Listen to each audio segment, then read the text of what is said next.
Hi, everyone, and welcome to another episode of Read and Write with Natasha. We have with us today Fadi Zaghmout, who's a Jordanian author and sexual freedoms and body rights advocate known for his impactful writing.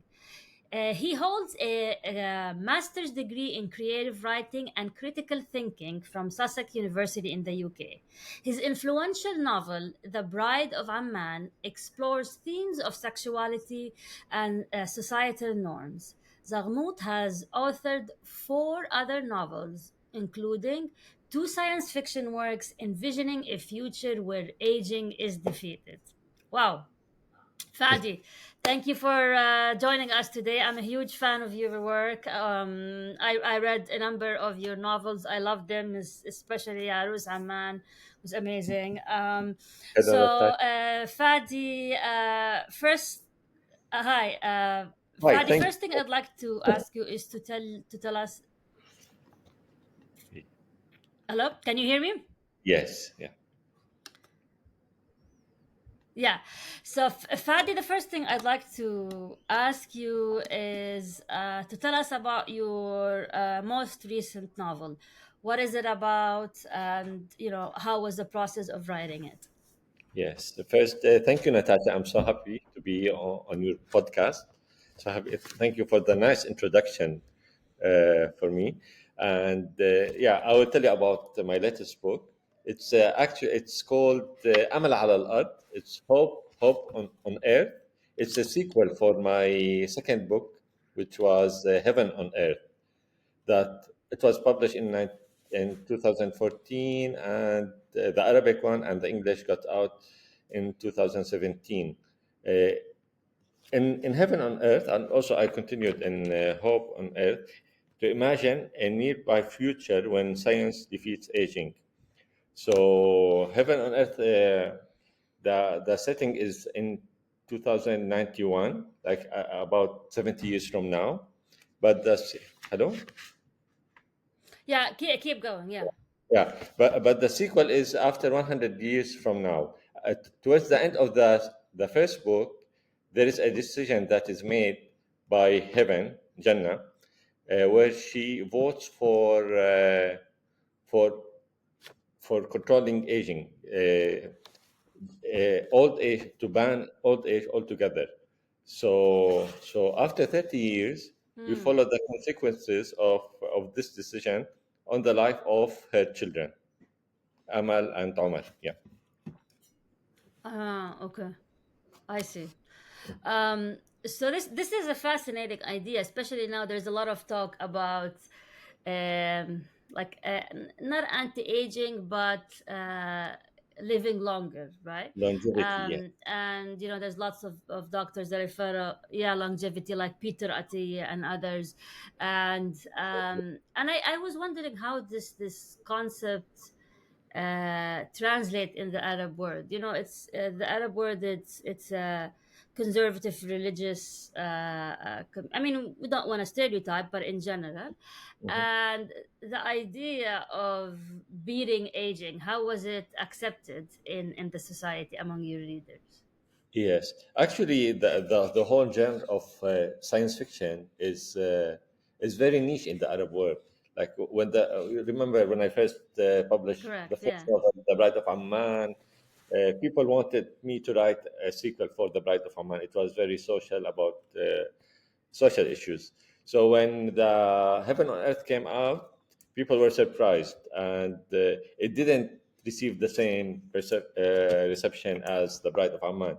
But then, after a few years now, because people started reading about these topics, now where the media caught up on covering stories about a new medicine, new supplement that will increase aging, like science is very close to defeat aging. So people became more interested in the concept. And I was surprised when I was in Jordan last month, because I did the book launch event, and then I had a book discussion with Muna Hamza. She had a book club for ladies. There were around 30 ladies in the book club, and they are middle age, like in their 50s and 60s, and all of them, they read it and they loved it. Although some of them they told me that they never liked science fiction, but reading this one was different. It Mm. opened their eyes. They liked it and they enjoyed it, and they started thinking about the things that I tackle in the book, all the ideas that I present in it. Yeah, Hmm. yeah, Interesting. I want to go back to the concept of science of Arabic science fiction novels. yeah. So lately, I think the past few years, when I go back to Amman and I go to like bookshops there, Mhm. I started noticing more science fiction books than before. And I usually talk to the bookseller to recommend the latest Arabic books because I don't find them here in the US. And he recommended a number of science fictions. So, why do you think science fiction was not traditionally accepted in the Arab world? And is the tide shifting? Is there more acceptance of science fiction now, and why? I really hope that things are changing and that people start reading more science fiction. I'm not sure if this is the case or not. I'm trying. I really like to find more Arabic science fiction novels to read, but there's only few of them, right? So, and even I got an idea to start a publishing house focus on translating science fiction to Arabic and Mm, publishing original Arabic science fiction. I think it's very important because the trend in the Arabic novel, as you know, it's more about historical fiction. So it has been in the past 20 years all yeah. about historical fiction. This is the trend. People love reading about history. But we have been living in our history for a long time. So I think we need to start imagining the future so that we can contribute to it. Yeah, yeah, that's fascinating. Do you think the fact that the society is traditional in general, that's why they kind of shy away from experimentation in fiction, or maybe not? I mean, Yeah, in yeah. your analysis. Probably in general, yes. I mean, we had when we grew up, our society was a closed society before the internet came and opened everything. So people in Mm-hmm. like traditionally we're conservative, and but I Yeah, hope that things are changing and they start accepting different ideas. But because also the religious aspects of things, lots of people don't accept the new ideas that they might perceive as opposing their religious beliefs. So this is one thing to think about. Yeah. yeah. So one of the things that are unique about you is that you push the envelope and you discuss racy topics in the region, including sexuality, female sexuality, which is a topic not very few people talk about it. Also, gender identity, gender expression, sexual identity. So, like in your first book, you had a gay character, and how the gay character had to get married to a woman because that Mm. was his the only choice that he had. I remember I can't remember if second or your third novel where there was a lot of discussion about female sexualities and female sexual needs, and these are topics that are still considered taboo in the Middle East. Mhm. So how did you get the courage to discuss them, and were there any repercussions? Yes, actually, when I started, as you remember, I started on my blogging. So this is how I started to write. And at the Yes. time, yeah, in 2006, I think I started to write on my blog. I, I I actually started to write because I wanted to talk about issues related to sexual freedoms and body rights because everything was censored at the time. And Yeah. then the internet came and blogging came, and suddenly we have this space of freedom that we don't have to go, there's no obstacles between us. So we can just write and publish to the public, and people can read it. And at the time, all the spotlights were on the bloggers. So I started. I called Yeah. my blog the Arab Observer at the time. So I didn't know how people would perceive what I write about.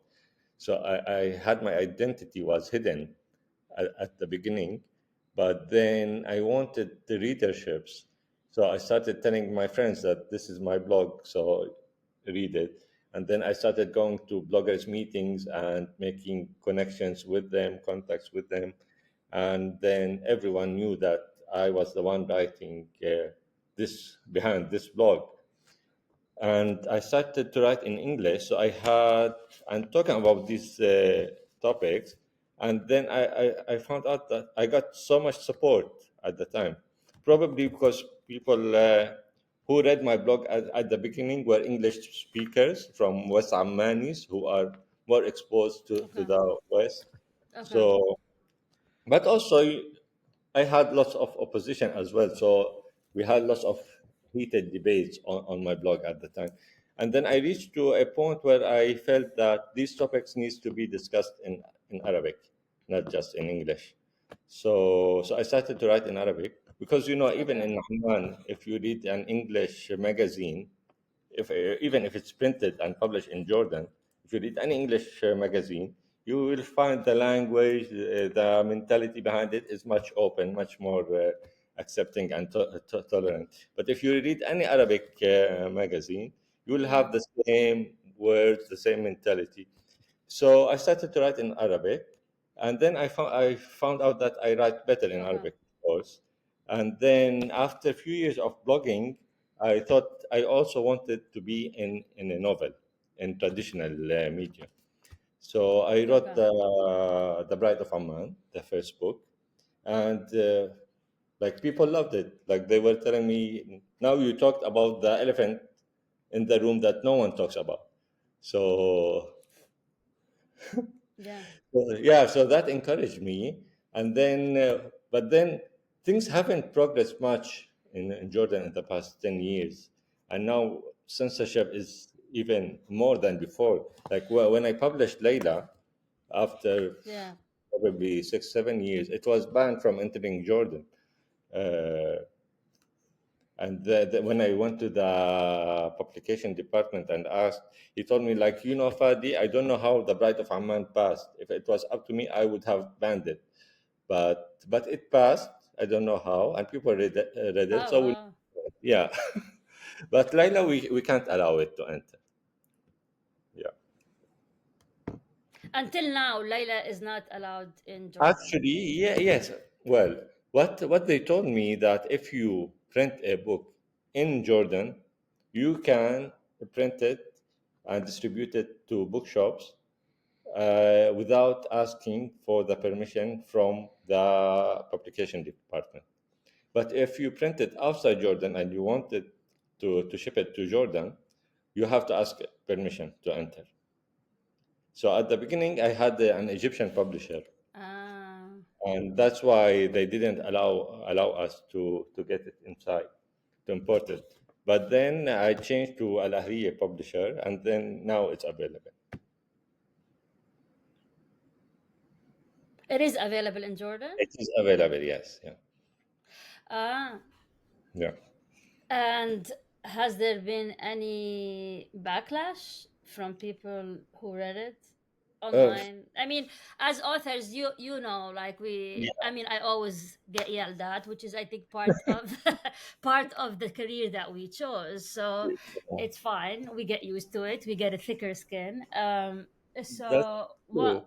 has there been any backlash in Jordan? And Uh, no, not so much. Not so much. Probably because it didn't have the interesting. chance, Okay. because it was banned at the beginning, it didn't have the chance to be widely read like The Bride of Amman. So maybe that's the thing. Or maybe people shy about talking that they read this book because Layla is a sexually dominant woman, Mm. and there are some explicit sexual scenes. So probably some people read it, but they don't want to say that they read it. But the book was translated into English, correct? Correct, yes, yeah, as Layla. Layla. It was translated. And how did it do in English? Uh, it's okay. It's fine. Okay. Okay. Yeah. Yeah. So, of all the you of all your books, and you have a lot of books in that translated in many languages. So, congratulations. I wish I had your discipline to write.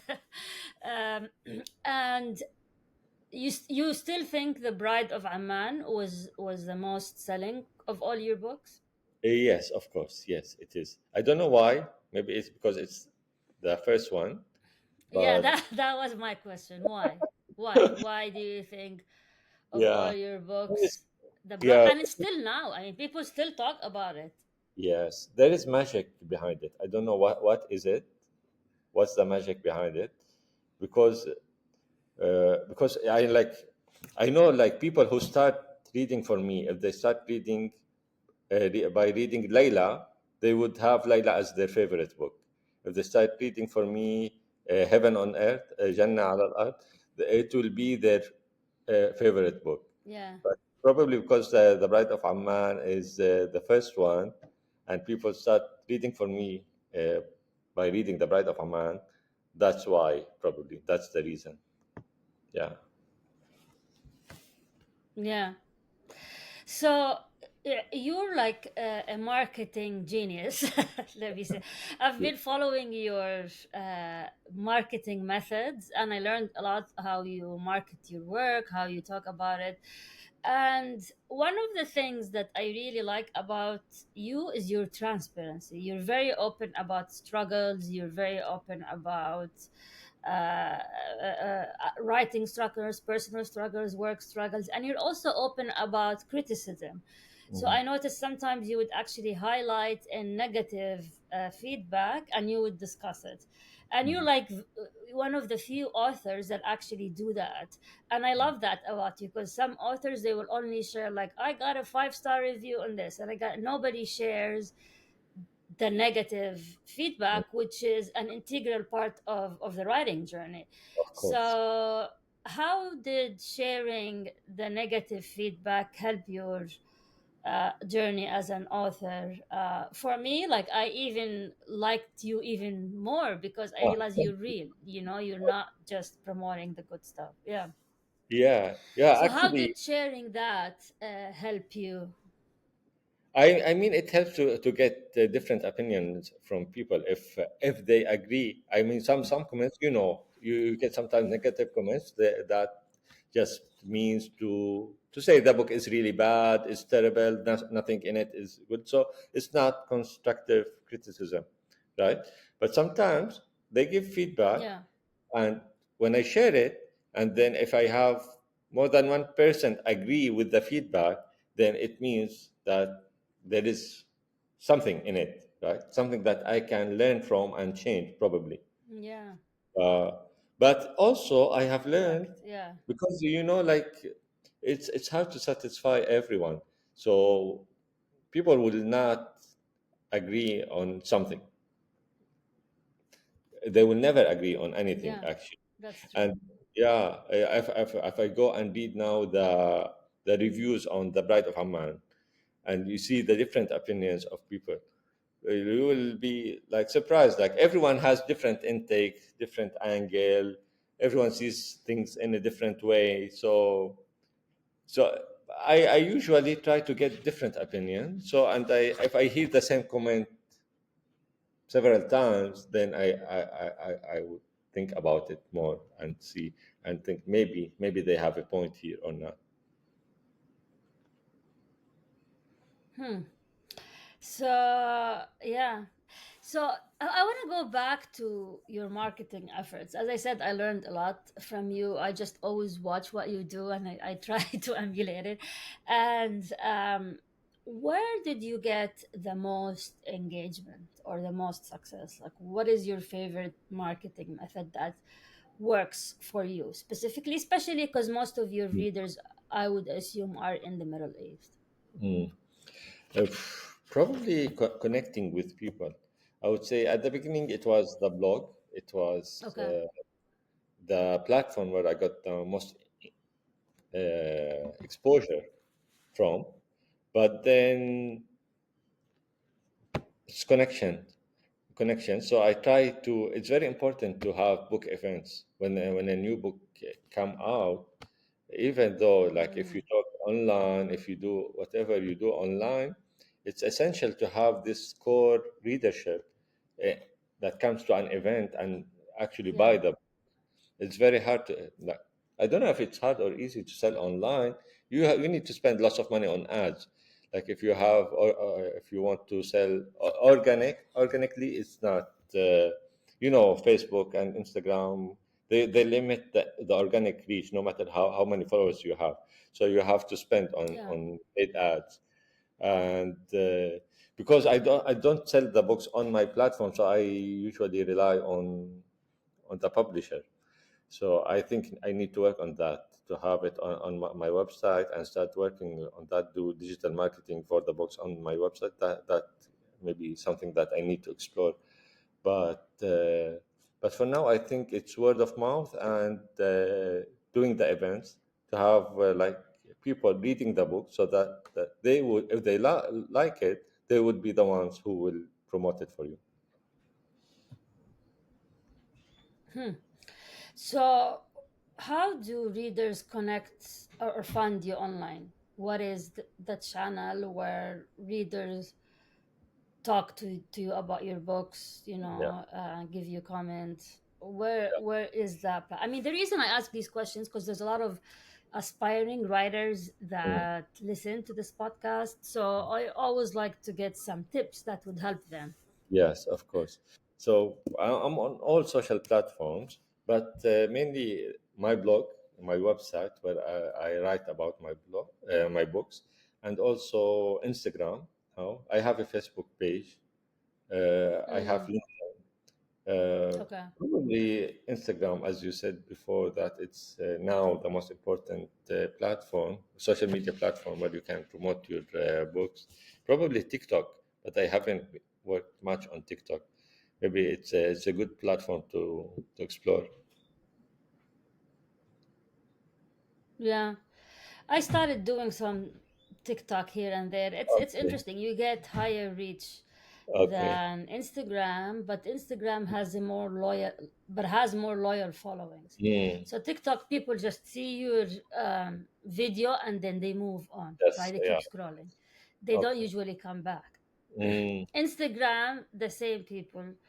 Mm. So maybe TikTok, uh, you'll have more like reach, but are they loyal? That Mm. is, are they that engaged that they will gonna keep coming back? So that's Mm. something to think about because our time is limited. Where should we spend most Yeah. of our time on? Yeah. Yeah. That's true. That's true. So, Fadi, what does the future hold? What are you working on now? Well, What's actually, because no. I know from your social media posts you're always working on a new book. No, actually, now I'm on a break, so I didn't start writing anything new. Okay. Okay. No, yeah, it was a stressful several months in the past few months, so I took a break. Now I'm free, so I'm thinking about my next book. I'm thinking about writing another sequel for Hope on Earth, so it will be a third book in this series. Mm, So it might be the book to write, the next book to write, but I still didn't decide. Maybe I'll take a break, have another story, and then go back. Uh, because I like it. I like Heaven on Earth, and I like Hope on Earth, and I like all the ideas that's happening. And now the all everything that's happening in AI is fascinating, and it's scary in a way, and there's lots of things to think about and to explore and to write about actually. So mm, mm, yeah, that's true. Because you were one of the first people that talk about the issue of longevity. And you mm, started talking about it like way before it became mainstream. So I mm, found that like fascinating how you immediately jumped on it, especially in Arabic. So yeah, I see why you would go to the sequel, and which is interesting. Do you think now sequels are a better way to sell books rather than a standalone novel? Because like I'm personally working on a sequel as well, Mhm. and you know maybe because it's a better way to sell books, but also just to get more loyal readership. Mhm. So where are we in the terms of sequels, especially in the Middle East and in among your target audience? Actually, for me, the motivation wasn't about selling more books, although I'd like to have more books sold. But the motivation was because I had feedback from people who read the first one and they loved it a lot. So I wanted Okay. as a treat for them for the second one, Ah, because some of them were like, "This is the best book I have okay. ever read." So one of them actually, Zaid Bawab, Zaid Bawab, he wrote a film script for Heaven on Earth, for the book, an entire film script, and Ah, he did. Ah, really? yes, and Ah, he was awarded a fund to develop the script from the Royal Film Commission, and now he's thinking how to tailor it maybe and to it. when is the film coming out? It's still because he's looking for funds to do the film, the actual film. So he's exploring Ah, options, okay. either to do Okay. it as a TV series or as a movie. So these things motivated me. Like, okay, like people love it to that extent. One of the readers, she has a tattoo here, Okay. Anna, a tattoo. She showed me a tattoo on Oh her. wow. Okay. Yes, and she told me like she wants to name her child Jannah. So these kinds of Oh feedback, wow. It's a yeah, nice name actually. exactly, it's a nice name. So it made me want to write the sequel, and then I had these different ideas about in the sequel Mm, that I wanted to explore. In the sequel, I didn't mention that when I talked about the book earlier. I had this idea: once they defeat aging and people stop dying from old age, so the human life will be indefinite. And then, so religious people start asking, when are we going to get punished or rewarded for our good deeds or bad deeds? yeah. So, and then some Yeah. extreme religious groups come up with a solution actually, and they come up with an algorithm. They make Oh. a chip here with the hologramic, angel, the angels that we have on our shoulders who ride, that ride, and this with now Oh art- yeah. with Yeah, artificial. the good.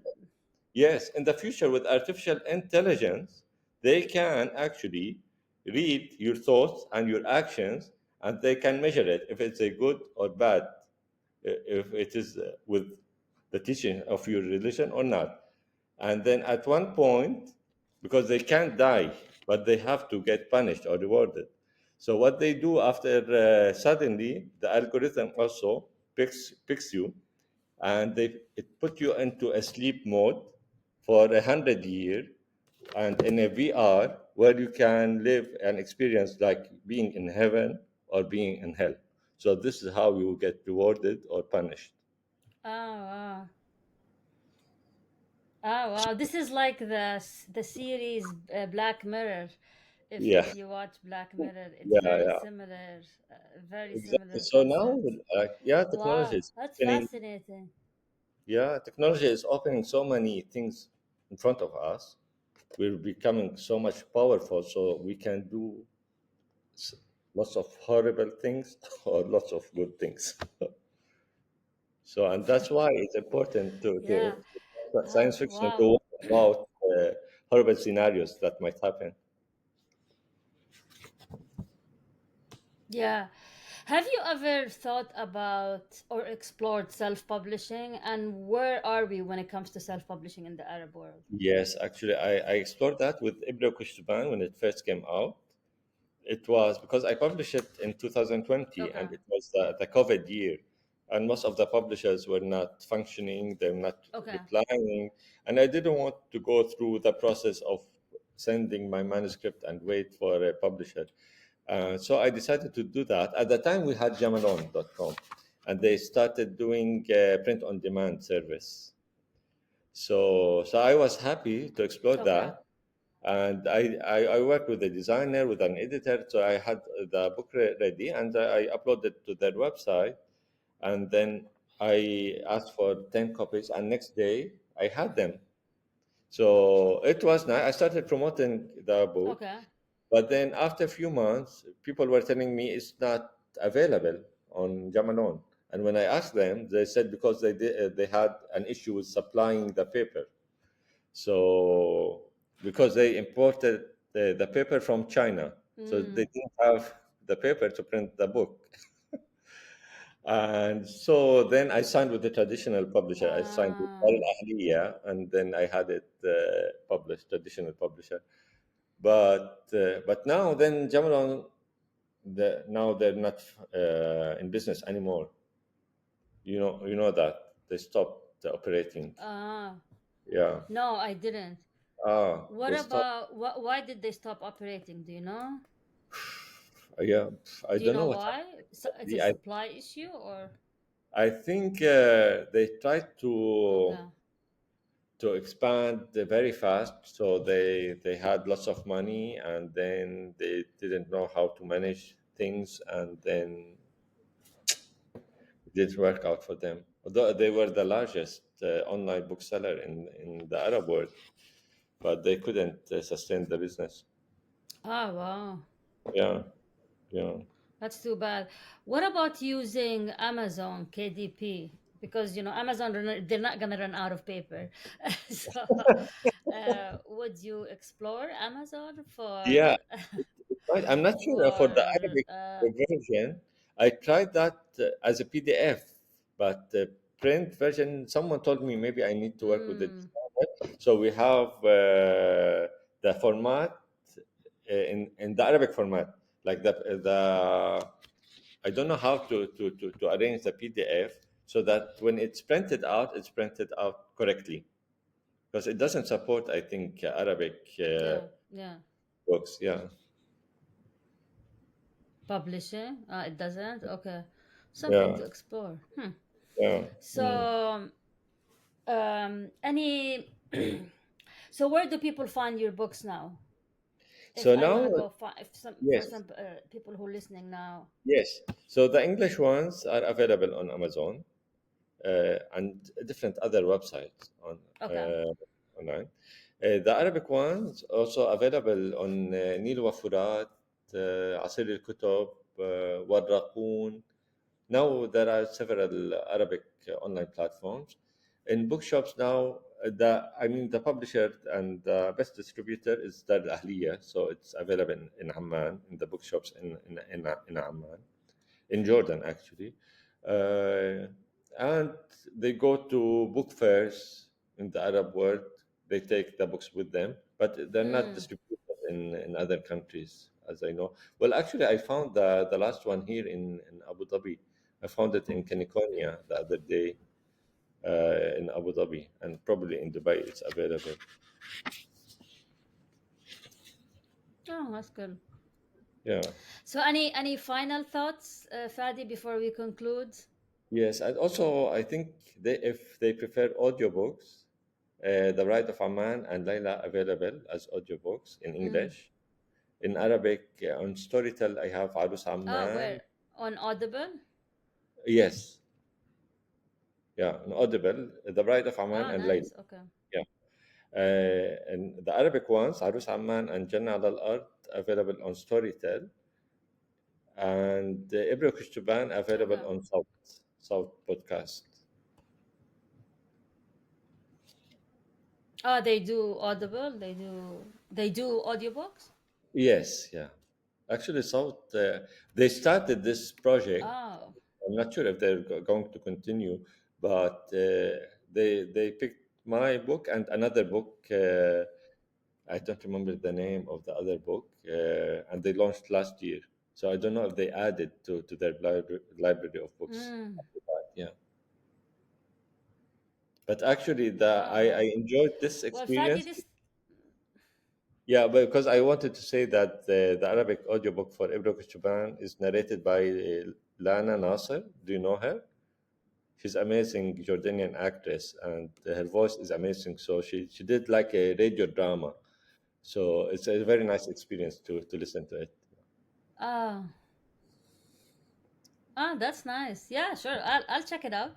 Yeah, Yeah, I love audiobooks. I listen to a lot of audiobooks when I walk my dogs, and so that's fun. yeah. I remember So you wrote a this feature has been about. fascinating, Fadi.